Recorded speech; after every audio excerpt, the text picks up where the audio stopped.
Hello everyone. अभी हम weighted least square estimation पे बेस्ड एक क्वेश्चन देखने वाले हैं। जैसे कि हमने लीस्ट स्क्वायर एस्टिमेशन पे बेस्ड क्वेश्चन देखा था और x1 x2 की एस्टिमेटेड वैल्यू फाइंड आउट की थी।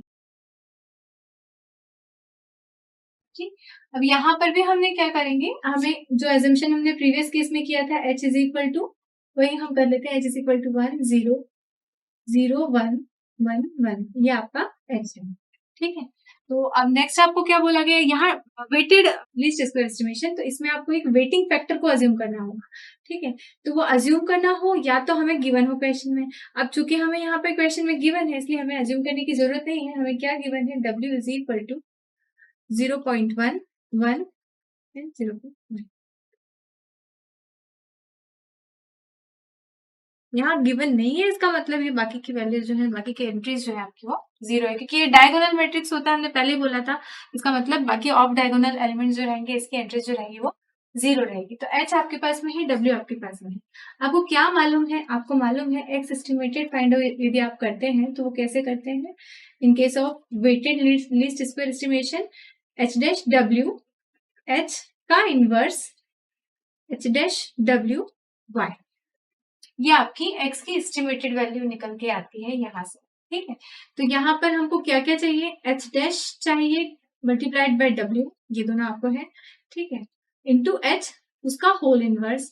ठीक, आप सबसे पहले क्या करेंगे, h डैश देखेंगे, h डैश क्या होगा आपका 1 0 0 1 1 1, ये आपका h डैश है। h डैश इंटू w क्या होगा, h डैश इंटू w हो जाएगा आपका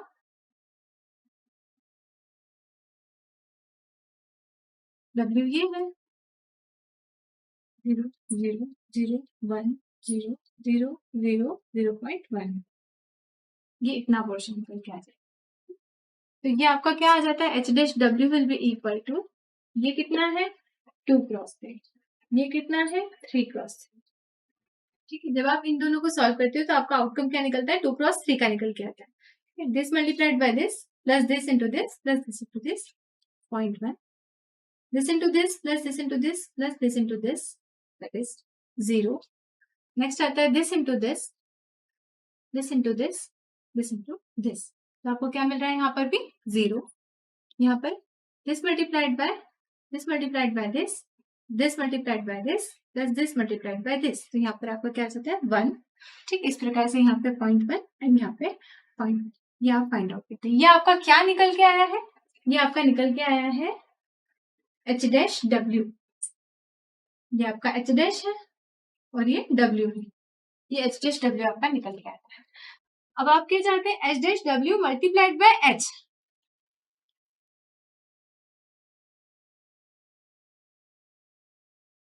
ठीक है, इसमें आप h का मल्टीप्लाई कर देंगे, h क्या है आपका ये, तो यहां से आपको मिल जाएगा ये 0.2 0.1 0.1 एंड 1.1। आपको क्या चाहिए, इसका इनवर्स चाहिए।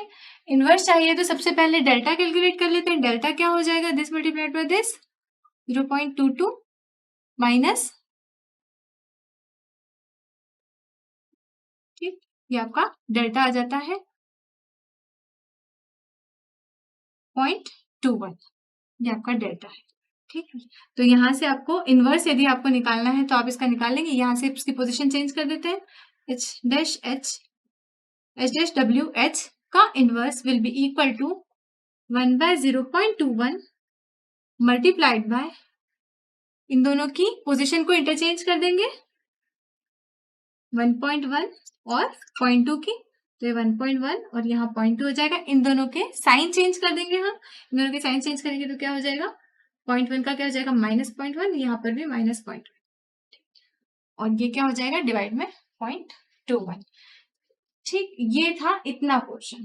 ठीक है, इसमें हम क्या मल्टीप्लाई करेंगे, इस मैट्रिक्स का मल्टीप्लाई करेंगे। ठीक, ये क्या है आपका 2 cross 2 multiplied by h dash w, ये क्या है 2 क्रॉस 3।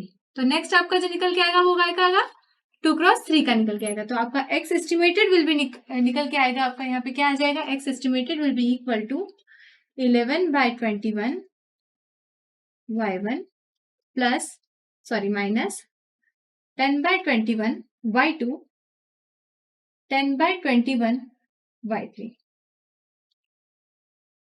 माइनस 1/21 y1,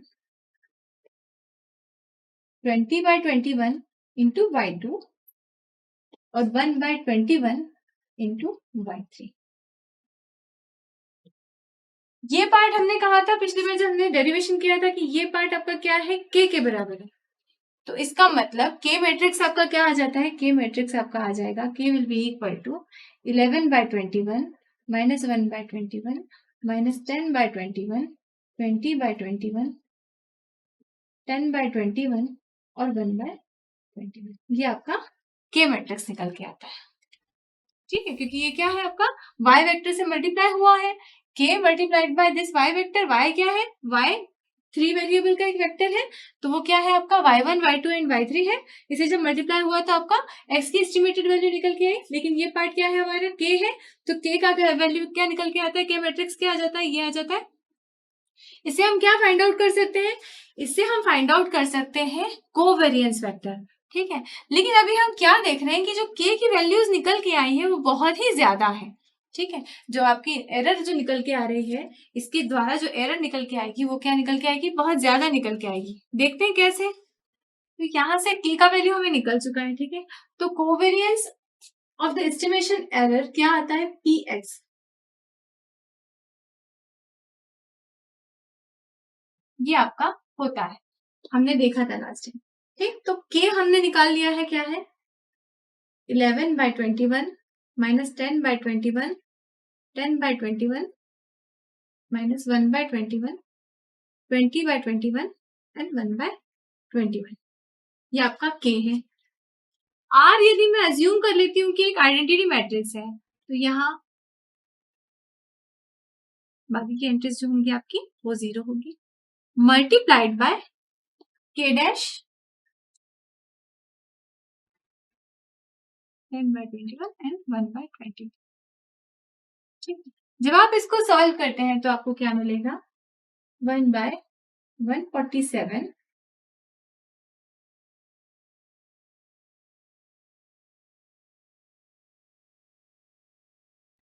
ये जो आपका पीएक्स निकल के आया ये बहुत ही ज्यादा है, मतलब इसमें जो कोवेरिएंस ऑफ एस्टिमेशन एरर आया है वो काफी ज्यादा आया है। अब ये क्यों हुआ है, क्योंकि k आपने फाइंड आउट किया किसके बेसिस पे, k की वैल्यू किस पे डिपेंड कर रही थी, w पे डिपेंड कर रही थी। w क्या था, वेटिंग फैक्टर, वेटिंग वेक्टर, जो कि आपने अज्यूम किया है शुरुआत में या फिर आपको क्वेश्चन में गिवन है। तो जो भी है आपको या तो क्वेश्चन में गिवन है या फिर जो भी आपने अज्यूम किया हुआ है वो काफी गलत अज्यूम किया है, या जिस तरह से भी उसका अज्यूमशन है उसके कारण ये बहुत ज्यादा है। अब यदि मैं w को इस तरह से अज्यूम करूं कि w जो है वो एक आइडेंटिटी वेक्टर है, मतलब सबको इक्वल वेटेज देते हुए यदि मैं अज्यूम करती हूँ, तो क्या होगा, यदि मैंने w को आइडेंटिटी वेक्टर जैसा अज्यूम कर लिया तो यहाँ पर h डैश भी हमारे पास में हम फाइंड आउट कर चुके हैं, h भी फाइंड आउट कर चुके हैं, और w जो है वो आइडेंटिटी मैट्रिक्स है। तो यहाँ से ये चीजें जो हमारा k निकल के आएगा, नया k जो हमारा निकल के आएगा, तो यहाँ से नया k जो हमारा निकल के आ रहा है वो क्या आएगा, k will be equal to, ठीक है, ये था हमारा प्रीवियस वाला जिसके कारण से हमारा कोवेरिएंस बहुत ज्यादा आ रहा था। यहाँ के नया वाला जो निकल के आ रहा है, ड्यू टू वेटिंग फैक्टर हमने यूनिटी अज्यूम किया है, आइडेंटिटी मैट्रिक्स यूज किया है, इसीलिए वो क्या निकल के आएगा, 2/3 माइनस 1/3 1/3 माइनस 1/3 2/3 एंड 1/3। अब इस k के कारण से, इस k के कारण से जो हमारा एरर कोवेरिएंस मैट्रिक्स जो निकल के आ रहा है px, वो क्या आएगा, वो आएगा, आपको कैलकुलेट वैसे ही करना है, के आपका है, ठीक, के आपको मिल चुका है, और नेक्स्ट आपको क्या करना है, के डैश आप निकाल सकते हैं, आर, आर भी आपने जो अज्यूम किया है वो क्या किया है, आइडेंटिटी मैट्रिक्स अज्यूम किया है। ठीक, तो इसके कारण से जो आपका के किस पे डिपेंड कर रहा था, आपका के आपका डिपेंड कर रहा है आपके W पे जो कि वेटिंग फैक्टर है। ठीक है, तो आपका पीएक्स जो कैलकुलेट होके अब यहाँ पर आएगा वो क्या आएगा, 1/9 6 -3 6, जो कि पिछले केस से कंपेयर करें, यदि हम इस केस से कंपेयर करते हैं तो इस केस में जो है वो इसके कंपैरिजन में काफी ज्यादा आ रहा था। तो इस तरह से हम देख सकते हैं कि जो वेटिंग फैक्टर होता है वो कितना इंपॉर्टेंट होता है किसी भी एस्टिमेशन के लिए। जैसे यहाँ कोवेरिएंस, एरर कोवेरिएंस मैट्रिक्स जो आप एस्टिमेट करते हैं उसके लिए वो कितना मैटर करता है। यदि आप इन अनइक्वल रखते हैं और कुछ डिफरेंट वैल्यू चूज कर लेते हैं तो उसके कारण से आपका जो px निकल के आ रहा था वो ज्यादा आ रहा था, जबकि आप यदि इक्वल वेटेज देते हैं सारे कंपोनेंट्स के लिए तो आपका जो कोवेलेंस वेक्टर निकल के आ रहा है वो काफी कम आ रहा है।